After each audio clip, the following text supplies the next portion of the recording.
I have previously talked about the rising cost of living on my videos in Canada and many other countries, pretty much every other country around the world. The cost of groceries, the cost of basic necessities is increasing at quite a high rate. A lot of people saying higher than the official inflation figures in a lot of countries. You can tell me how it's been for you.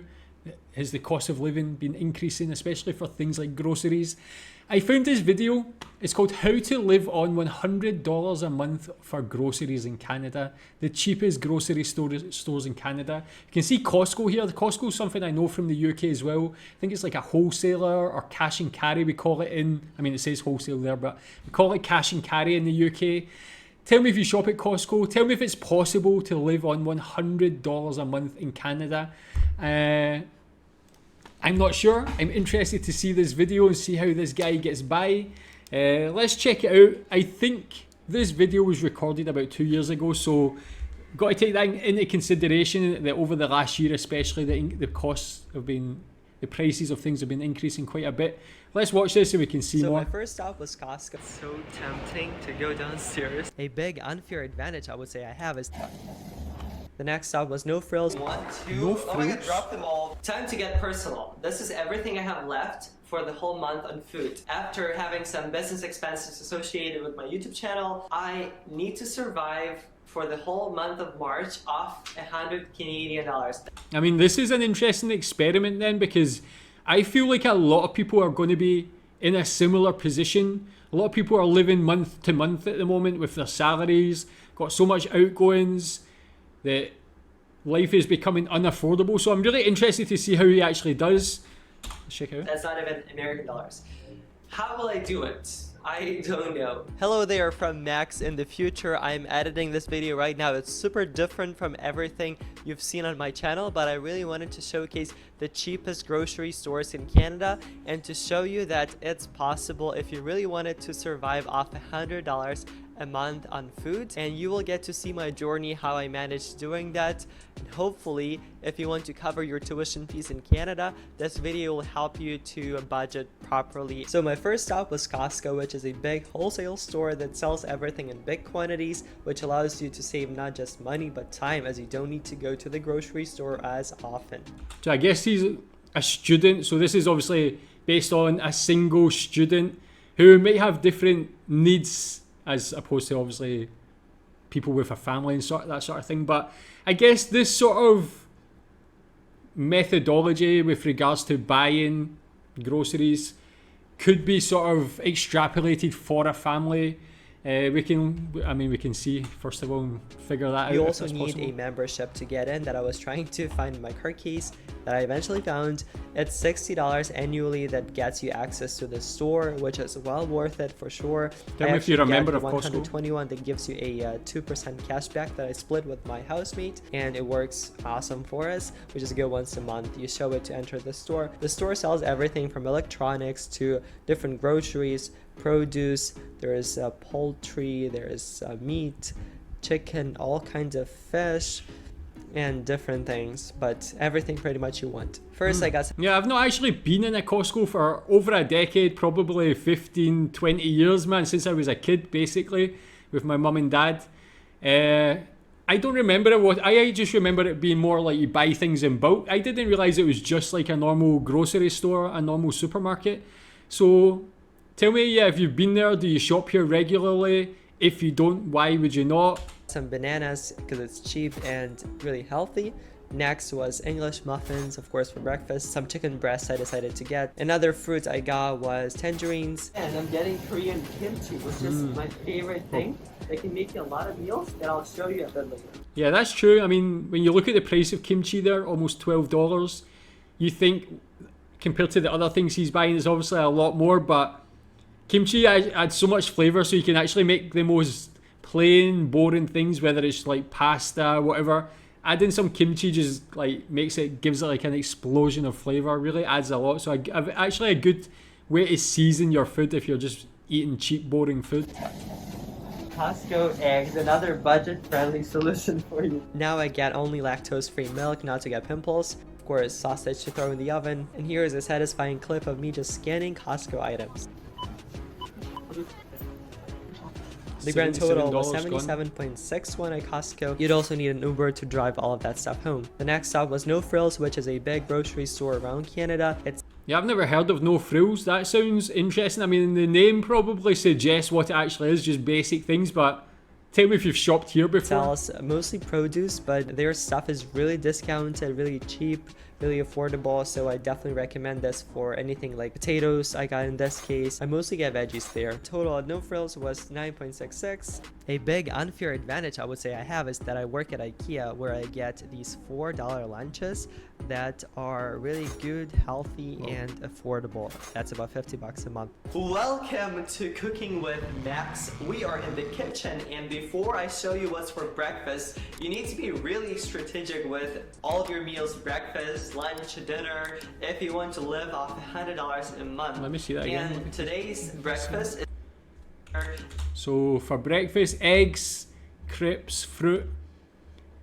Lunch, chicken, mashed potatoes, kimchi pancakes. Dinner, roast potatoes and kimchi fried rice. So, I mean, a lot of people say that if you spend very little I mean, this is $100 a month, so I don't think he's going to spend exactly that, especially since he gets his food in IKEA and things like that as well. But when you're looking at buying basic foods to make things, people always say, especially in the UK, if you want to eat cheap, you have to eat super processed food. He's kind of proven here you can buy like just the basic things and still make interesting, tasty food as well. I mean, going a month just eating this every day would be almost impossible. But if you're a young student, or you can, as I said, you extrapolate this and buy other things and make a variety to an extent, you could probably get by eating relatively tasty food. Today's breakfast is something really sophisticated, but it's super simple to make, really cheap to make, and most importantly, really healthy. I want to see if you can guess what I'm about to make. So here we have a pot of water. It's about to boil, but we need to add some salt for the process to go faster. Something else we're gonna add is a vinegar, just white vinegar, just about like a tablespoon, I would say, just like a dash, whatever. 2 shots of vodka. You know, one of my favorite things to do in the kitchen is to never measure anything. The water is about to boil. We don't that is student living, definitely definitely. have the bubbles and like be like all like, you know, like in the meantime you want to take an egg or 2 eggs in my case, and then you want to, oh my god, drop them all. And then what you're gonna do is crack your eggs into the bowl. You're gonna take this egg and add it into the water, into the boiling water that you have over here. Get some poached eggs. Probably some of you already guessed that I am making eggs Benny or eggs Benedict, poached eggs. It's all crazy cooking, breakfast time, yummy. English muffins, and we're gonna cut them in half. So just one little bun, one English muffin. We're gonna cut that in half. We're gonna drop that into the toaster. And now we need 2 things. It's mustard and then mayo. I made it myself, but I didn't add that into account as I think it's something everybody has, like a condiment. And I didn't count salt or pepper as I think those condiments is something that everybody has. Paper towel. So the eggs were cooking for about, I guess, like 3-4 minutes, and that's like medium done, I would say, or something like that. 2 English muffins with mayo and mustard on top of it. Then we have those 2 Benedict eggs. So there you go, there's your English muffin breakfast, a very great option. Another good breakfast option is crepes, super easy to make, just eggs, sugar, some flour, you mix it all up, you add some milk. You can also add some coconut oil to it, but I prefer to pull up a recipe just in case to see what goes in there. Make sure the consistency is about this, and then you just fry it in a pan. I absolutely love enjoying my crepes with some Nutella. It's definitely the thing you really want in the morning to get that sugar high to get you through the whole day. I'm at the mall right now, and Yeah, again, like as I said, I know crepes and Nutella is not like super healthy, but when you compare it to like processed cereals that a lot of people have in the morning and things like that, or even like processed bread. You can see that, yeah, it's like probably a big misconception to a lot of people that not spending a lot of money means you need to buy these cheap like garbage foods, but actually you could probably end up having a healthier diet and healthier lifestyle eating cheap. Looking at the food court, it's so tempting. You just need to actually put the effort in and make things. That's the only problem, and the thing that maybe some people don't want to do. Downstairs. Look at this. That food, that niceness. Want to be there enjoying it, but gotta hold up and follow through with the challenge. Before I start telling you about the next vegetarian dish, just listen to me singing.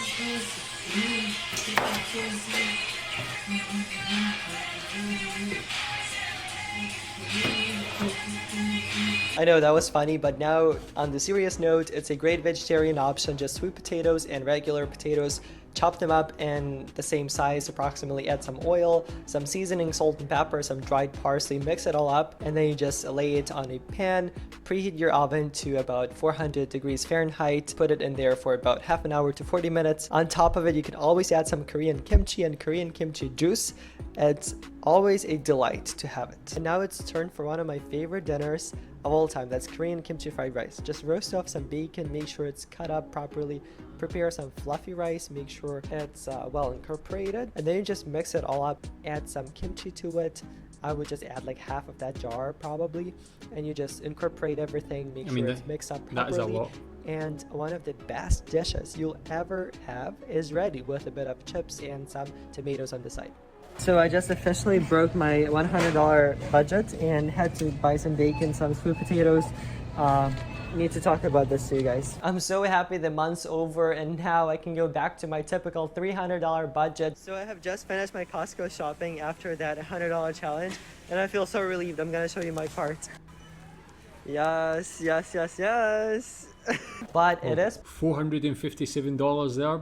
possible to survive with $100 a month. I think I demonstrated this for you guys. I know I broke some rules, but I still deserve a like button from you. Now you know the cheapest stores in Canada, my meal plan for surviving off $100 a month. If you guys want to dive into my personal life even more, go check out my Instagram. I post there pretty much daily. Okay, so yeah, I think it's going to be impossible to survive on $100, but to me what it actually shows, it's not that you can eat for $100. You maybe could if you really want to like just eat the most basic of things, but obviously a very tough time for a lot of people, and this was a good example. Seeing some like interesting things to cook there, using kimchi as a adding flavor as a condiment is a good idea for me. I love kimchi, man, one of my favorite things to eat, but adding that into all these different dishes to just give that extra flavor and take away the boringness from the food. But tell me what you think about that. Tell me how